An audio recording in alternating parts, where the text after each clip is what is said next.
Sorry நிலா சப்பாத்தி சாப்பிடணும்.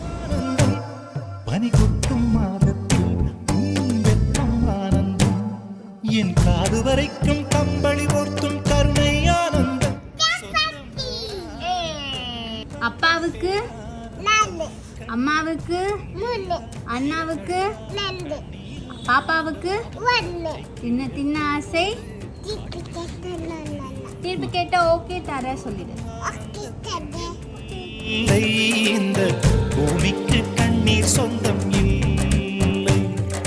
பச்சை கிளிகள்